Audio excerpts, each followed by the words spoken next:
Welcome to day 45 of my Rock to Rock Earth Day Challenge. Today, I was initially thinking we were going to do some gardening because the lilacs are just starting to bloom, and in our 10-day forecast we have no chance of frost, so I think it's time to put our tender plants out. And but I woke up this morning, and what was nice is that it had rained the night before, and all right, so I was distracted because I was hearing the sound of a frog, and we walked over to our fountain and we saw a frog sitting there, which was kind of fun. We've had a ton of wildlife in our yard that we've never noticed before. We've seen woodchucks, a lot of other cats, we had a raccoon, possum, you name it. But anyways, I woke up this morning and it had rained last night, and I knew that there was weeding to be done, so I got out and spent about an hour and a half just combing the yard looking for plants that were about to bloom or go to seed. And so I'm going to talk to you a little bit about the best ways to weed.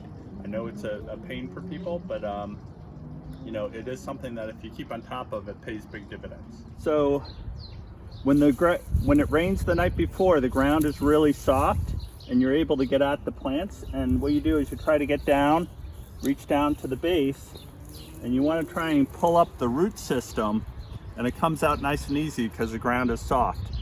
And this is garlic mustard, so I'm going to put them in like that. And so going around the yard, if you're just pulling off the tops of the stems, then you're leaving the roots in there and they're going to continue to push. But if you're able to get out that root system, that makes life a lot easier.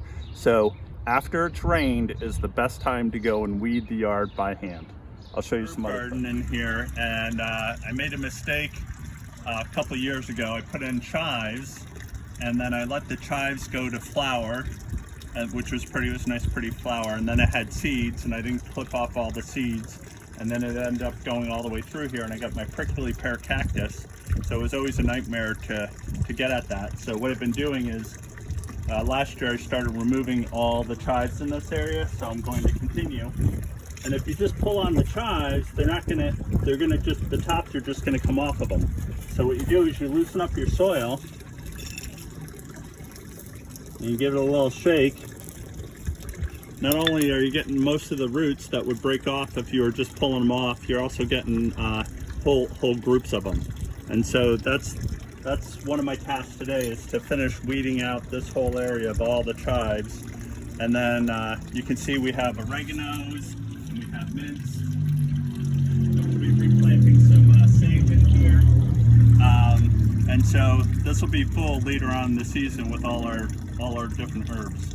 And I like to use pea stone gravel because it allows for good drainage, which is what herbs like.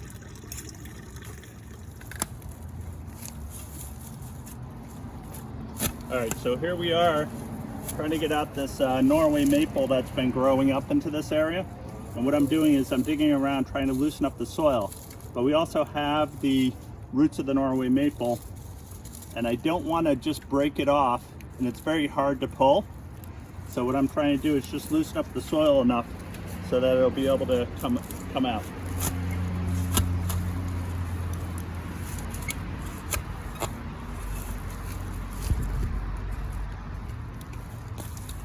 Okay.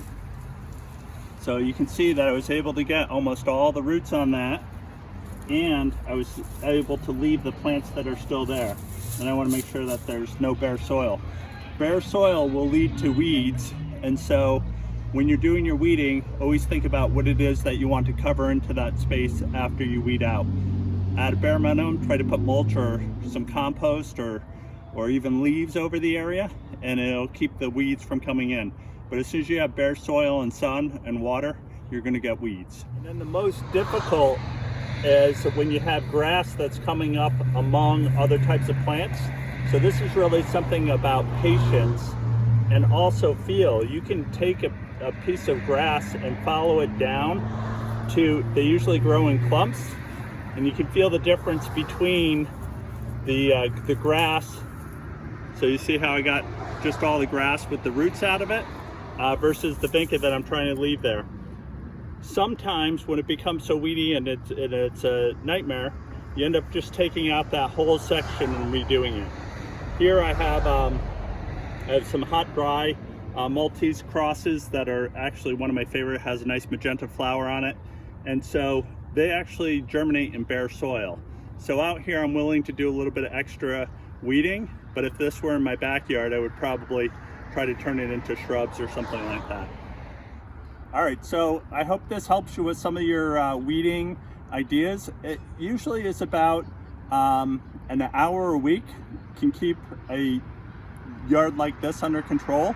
So in your yard, if you just set some time aside each week to get out there and do some observations, and definitely get the weeds before they go to seed, and try to manage the chaos.